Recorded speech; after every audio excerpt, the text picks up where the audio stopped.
Hello friends, welcome back to my channel. Hopefully आप सभी स्वस्थ होगे, मस्त होगे और आपकी पढ़ाई अच्छी चल रही होगी।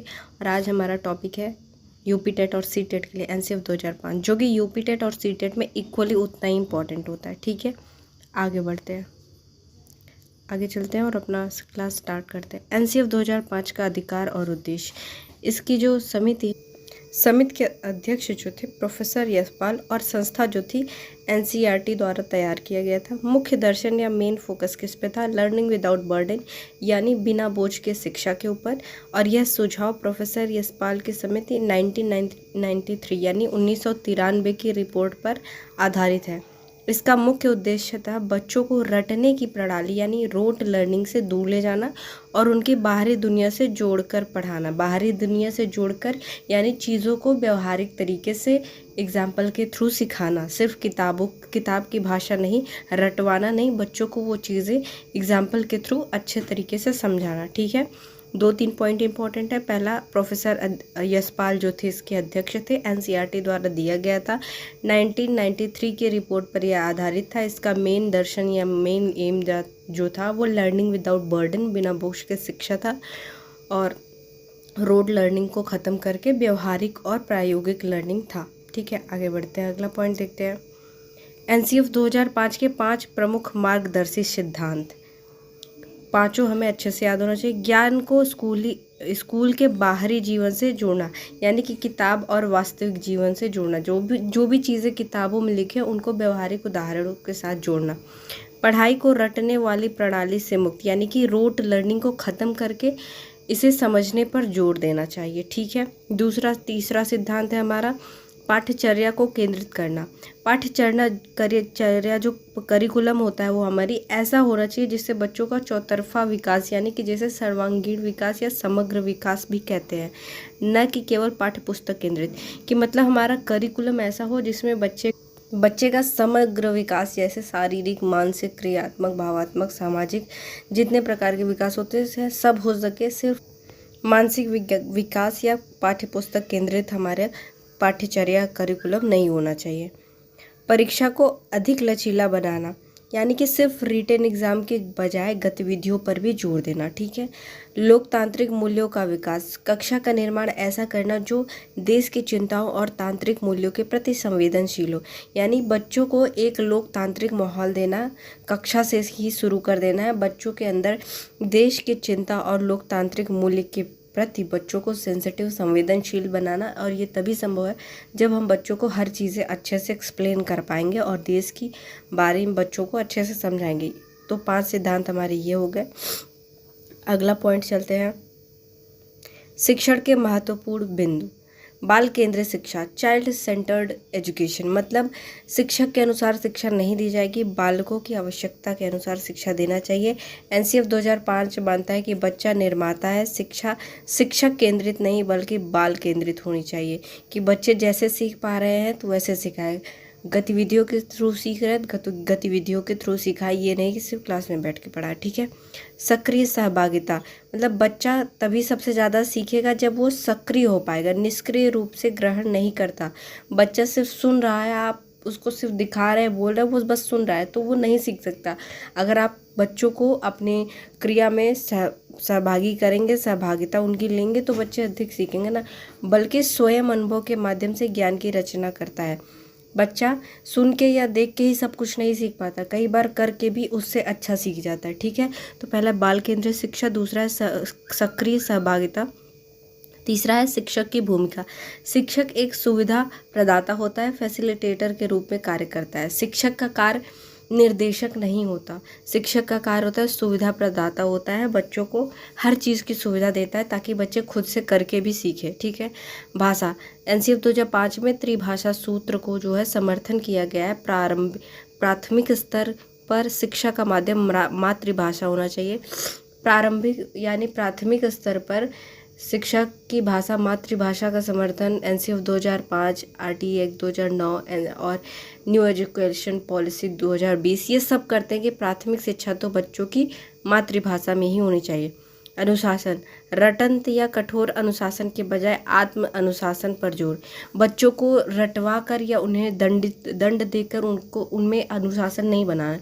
बच्चों को इस तरह का उपदेश या ज्ञान देना है या इस तरीके से उन्हें ऐसा माहौल बनाना है कि बच्चे खुद को ही अनुशासित करके चले, सेल्फ डिसिप्लिन में चले। बच्चों को इस तरह प्रेरित किया जाए, इस तरह मोटिवेट किया जाए।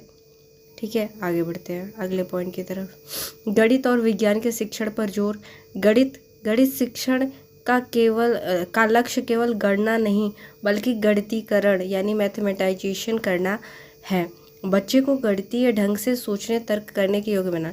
गणित का उद्देश्य बच्चों को सिर्फ जोड़ घटाना या गिनती पहाड़ा सिखाना नहीं होता। गणित का उद्देश्य जो होता है बच्चों की बुद्धि का गणितीयकरण यानी बच्चों को तर्क से सीखने की आदत या सोचने की, उनमें चिंतनशीलता और तर्क करने की योग्यता बनाना होता है। ठीक है, विज्ञान की भाषा सरल होनी चाहिए। मतलब विज्ञान में कठिन शब्दों का प्रयोग करके हम बच्चों को दैनिक जीवन से जोड़ नहीं पाएंगे, वास्तविक उदाहरणों से जोड़ नहीं पाएंगे। इसलिए विज्ञान की भाषा बिल्कुल सरल होनी चाहिए। तो हमारे गणित और विज्ञान के ये पॉइंट्स भी क्लियर है कि एनसीएफ 2005 गणित और विज्ञान को कैसे पढ़ाने के लिए कहता है। अगले पॉइंट पे चलते हैं। अब देखते हैं एनसीएफ 2005 में मूल्यांकन प्रणाली के बारे में क्या कहा गया है। ठीक है, मूल्यांकन, पांचवा है मूल्यांकन प्रणाली, सतत एवं व्यापक मूल्यांकन। सी ये बहुत इंपॉर्टेंट टर्म है और ये एक पॉजिटिव टर्म है। एनसीएफ 2005 निरंतर और व्यापक मूल्यांकन का समर्थन करता है। मतलब कक्षा के साथ, सिखाने के साथ बच्चों का मूल्यांकन करना चाहिए। व्यापक यानी कि सिर्फ एक परीक्षा के माध्यम से नहीं मूल्यांकन कर सकते। बच्चों का क्लास के टाइमिंग के दौरान भी उनका अधिगम का आकलन किया जा सकता है ताकि बच्चे शैक्षिक और सह शैक्षिक दोनों पक्षों का आकलन हो सके, ताकि बच्चों को शैक्षिक और सह शैक्षिक दोनों पक्षों का आकलन हम कर सके। ठीक है, CCE सतत एवं व्यापक मूल्यांकन। परीक्षा में सुधार, बोर्ड की परीक्षाओं को ऐच्छिक यानी ऑप्शनल बनाने का सुझाव दिया गया ताकि तनाव कम हो सके। बच्चों में परीक्षा को लेकर डर ना रहे, इसलिए सुझाव में दिया गया है कि उन्हें ऑप्शनल क्वेश्चन दिया जाए कि एक क्वेश्चन नहीं आता तो दूसरा करो। ऐसे पॉइंट से बच्चों में तनाव जो है परीक्षा को लेकर वो कम होता है। मूल्यांकन प्रणाली में दो चीज़, CCE का और एक ऐच्छिक या ऑप्शन वाला, जिससे बच्चों में परीक्षा में तनाव कम हो, इसका रहता है। ठीक है, आते हैं अगले पॉइंट पे। कक्षा का वातावरण, समावेशी शिक्षा, इंक्लूसिव एजुकेशन। इंक्लूसिव एजुकेशन क्या होती है कि जिसमें सभी प्रकार के बच्चों को, चाहे वो आर्थिक रूप से पिछड़े हो, शारीरिक रूप से दिव्यांग हो या मानसिक रूप से कुछ कमी हो, उनमें सबको शिक्षा की मुख्य धारा से जो है जोड़ना, यही हमारा समावेशी शिक्षा होता है। ठीक है, सभी प्रकार के बच्चों, चाहे वो दिव्यांग हो या वंचित वर्ग से हो, ठीक है, को एक साथ बिठाकर शिक्षित करना यानी उनको शिक्षा की मुख्य धारा से जोड़ना। जेंडर और शांति, शिक्षा को जेंडर यानी लिंग के प्रति संवेदनशील होना चाहिए और कक्षा में शांति और भाईचारे का वातावरण होना चाहिए। ठीक है, क्लासेस में किसी भी जेंडर को लेके भेदभाव नहीं होना चाहिए और कक्षा में शांति और भाईचारे का वातावरण हमेशा रहना चाहिए। अब आते इस पॉइंट को पढ़ लेते हैं। याद रखने योग्य संक्षिप्त बातें जो है, क्विक रिवीजन के लिए पॉइंट्स रखे हैं मैंने। उपागम, संरचनावादी उपागम पर जोर। मतलब बच्चों को करके सीखने, उनमें खुद की तार्किक शक्ति आए, बच्चे खुद से रचनावादी हो सके, चीज़ों का खुद से ही प्रयोग करें, बना सके, इस पर जोर देना चाहिए। पाठ्य पुस्तकें केवल एक साधन है, साध्य नहीं। मतलब पाठ्य पुस्तक ही उनके ज्ञान का स्रोत एकदम नहीं हो जाता है। पाठ्य पुस्तक बस एक रिसोर्स होता है जिससे वो सीख सकते हैं, बाकी सब कुछ पाठ्य पुस्तक नहीं होता है। कहने का अर्थ है कि सिर्फ किताबी ज्ञान ही बच्चों को नहीं देना है, किताबों से अलग बाहरी चीज़ों का भी उदाहरण और गतिविधियों के थ्रू उनको सिखाना चाहिए।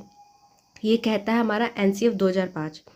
शिक्षण सामग्री केवल ब्लैक बोर्ड नहीं बल्कि खिलौने, खेल और दैनिक जीवन की सामग्री का भी उपयोग करना चाहिए।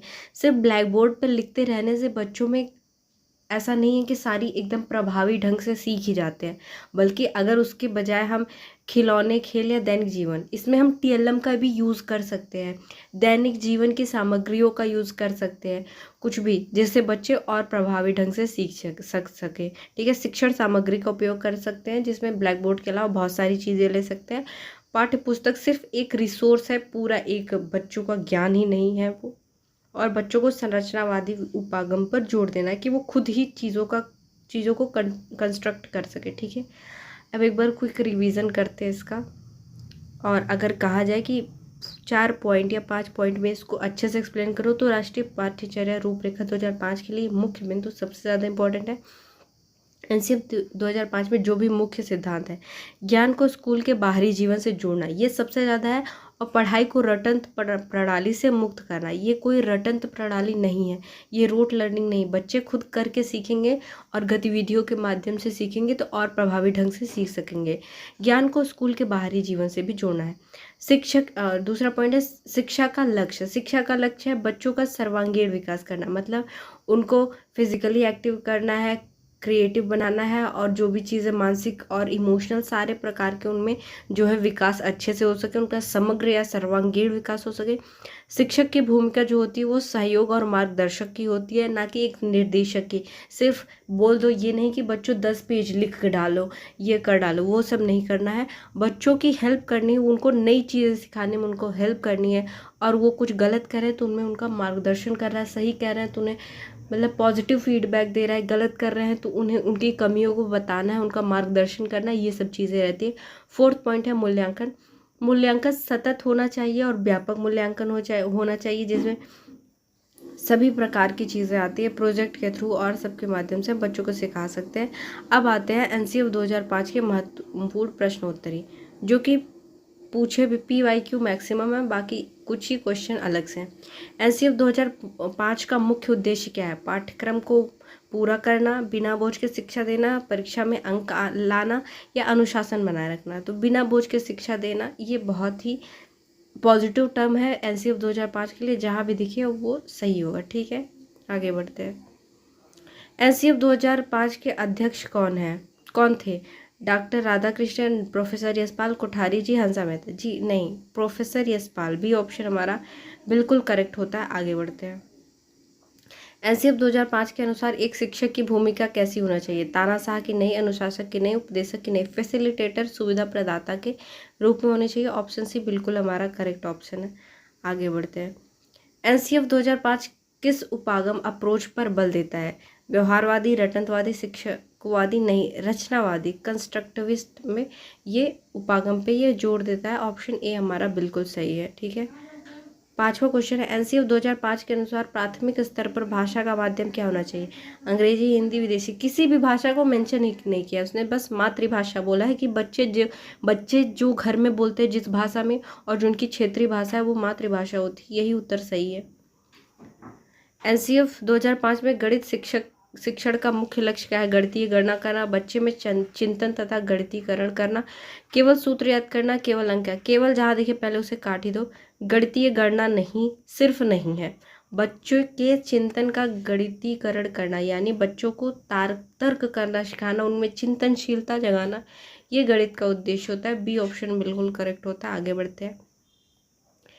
एनसीएफ 2005 के अनुसार ज्ञान को कहाँ से जोड़ना चाहिए? केवल पाठ्यक्रम से, केवल शिक्षक के ज्ञान से, स्कूल के बाहरी जीवन से, केवल परीक्षा से?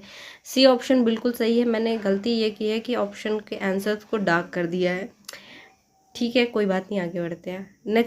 नेक्स्ट वीडियो से ऐसा नहीं करूँगी। एनसीएफ 2005 के अनुसार बच्चों की गलतियों के बारे में क्या सही है? बच्चों की गलती क्या बारे में सही? इन्हें सज़ा दी जानी चाहिए अगर बच्चे गलती करें, इन्हें नज़रअंदाज करना चाहिए नहीं, ये सीखने का एक महत्वपूर्ण चरण है, या ये असफलता की निशानी ये सफलता की निशानी है। देखते हैं, इन्हें सज़ा तो बिल्कुल नहीं दे। जब बच्चे सीखने में गलती करते हैं तो इसको पॉजिटिव माना जाता है कि बच्चे जब सीखेंगे तभी गलती करेंगे, और गलती करके वो सही सीख पाएंगे और प्रभावी ढंग से सीख पाएंगे। तो सी ऑप्शन हमारा बिल्कुल करेक्ट होता है, यह सीखने का एक महत्वपूर्ण चरण है। 9वां क्वेश्चन, एनसीएफ 2005 किस प्रकार की शिक्षा का समर्थन करता है? बिल्कुल बी ऑप्शन हमारा सही है, समावेशी शिक्षा। अगर समावेशी शिक्षा आपको दिख जाए तो उसे ही क्लिक करेंगे और आगे बढ़ेंगे। एनसीएफ 2005 के अनुसार परीक्षा प्रणाली कैसी होनी चाहिए? कठिन, लंबी, लचीली, वस्तुनिष्ठ? फ्लेक्सिबल होनी चाहिए। सी ऑप्शन हमारा बिल्कुल करेक्ट है। आगे बढ़ते हैं। एनसीएफ 2005 के अनुसार विद्यालय में किस प्रकार का अनुशासन होना चाहिए? कठोर अनुशासन, शारीरिक दंड, आत्म अनुशासन या शिक्षक का डर? बच्चों में आत्म अनुशासन, सेल्फ डिसिप्लिन जो है बनाना है, ना कि उन्हें मार के या उन्हें धमका के, ऐसा नहीं करना है, ठीक है। सेल्फ डिसिप्लिन आना चाहिए बच्चों में। अगला क्वेश्चन 12वां, एनसीएफ 2005 के अनुसार पाठ्य पुस्तक कैसी होनी चाहिए? केवल जानकारी से भरी, छात्रों के अनुभव से जुड़ी, महंगी भारी? महंगी भारी तो कभी नहीं कहेगा कोई भी नियम। केवल जानकारी से भरी, एक बार के लिए बच्चा सोच सकता है पर केवल देख के काट देगा। छात्रों के अनुभव से जुड़ी, जहाँ पे बात अनुभव की या करके सीखने की बात आए तो वो ऑप्शन बिल्कुल सही होता है, और यहाँ पे भी बी ऑप्शन बिल्कुल करेक्ट है। आगे बढ़ते हैं। एनसीएफ 2005 के अनुसार शिक्षा का मुख्य केंद्र क्या है? शिक्षक, पाठ्यक्रम, बालक प्रधानाध्यापक? तो सी ऑप्शन बिल्कुल है, कि कहते ही है कि इसमें शिक्षा जो है वो बाल केंद्रित होनी चाहिए, शिक्षक केंद्रित नहीं होनी चाहिए। तो बाल केंद्रित यानी सी ऑप्शन बिल्कुल करेक्ट है। आगे बढ़ते हैं। 14वां क्वेश्चन, एनसीएफ 2005 के अनुसार सतत एवं व्यापक सीसीई जो बोला था, मूल्यांकन का अर्थ क्या है? केवल पढ़ाई का मूल्यांकन, केवल खेल का मूल्यांकन, साल में एक बार मूल्यांकन? नहीं, शैक्षिक और सह शैक्षिक दोनों पक्षों का मूल्यांकन। ये पॉइंट मेंशन भी किया है मैंने पहले, शैक्षिक और सह शैक्षिक पक्षों का मूल्यांकन करना है, ठीक है। अगला क्वेश्चन, एनसीएफ 2005 के 5 मार्गदर्शी सिद्धांतों में से कौन सा नहीं है? मतलब 3 इसमें से हैं।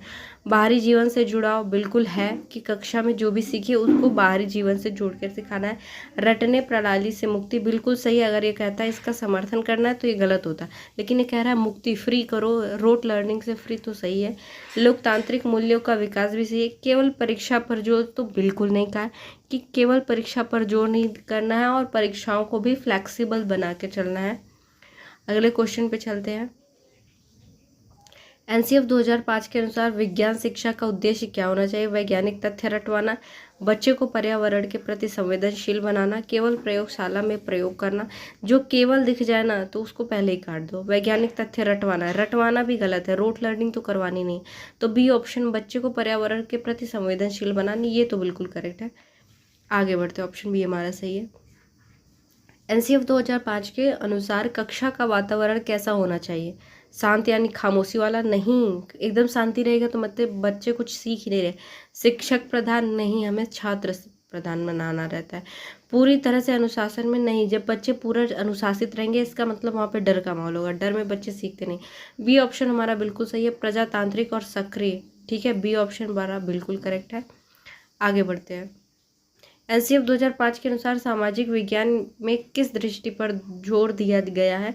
ऐतिहासिक आलोचनात्मक समझ, भौगोलिक नाम रटना, या केवल कहानी सुना? नहीं, आलोचनात्मक समझ, जहाँ बात समझ की, चिंतन की या क्रियाशीलता गतिविधि की आएगी तो वही ऑप्शन बिल्कुल करेक्ट होगा, चाहे किसी भी सब्जेक्ट के बारे में बात की जाए।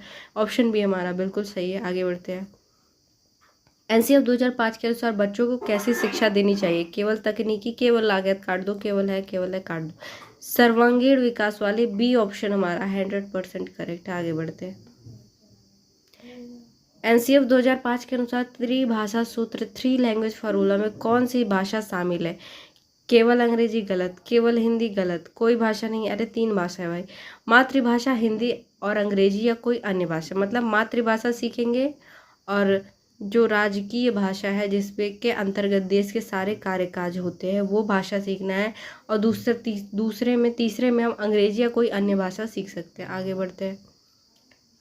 एनसीएफ 2005 के अनुसार कला शिक्षा का क्यों शामिल किया गया? कला शिक्षा का क्यों शामिल किया गया? समय बिताने के लिए, मतलब कला को शिक्षा में क्यों शामिल किया गया एज ए सब्जेक्ट? समय बिताने के लिए, सांस्कृतिक विरासत और विकास के लिए, खेल के लिए, पाठ्यक्रम बढ़ाने के लिए? बी ऑप्शन बिल्कुल करेक्ट होता है हमारा, सांस्कृतिक विरासत और विकास के लिए।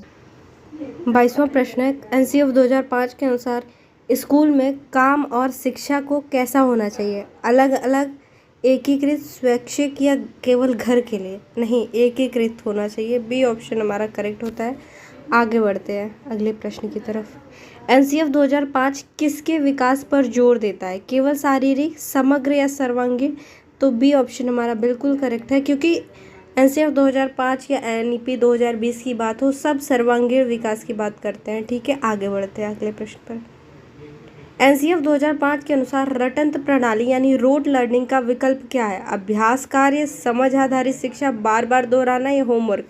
कि क्या कहा गया है? रटंत प्रणाली को खत्म करके समझ आधारित शिक्षा देनी है। बी ऑप्शन हमारा बिल्कुल करेक्ट होता है।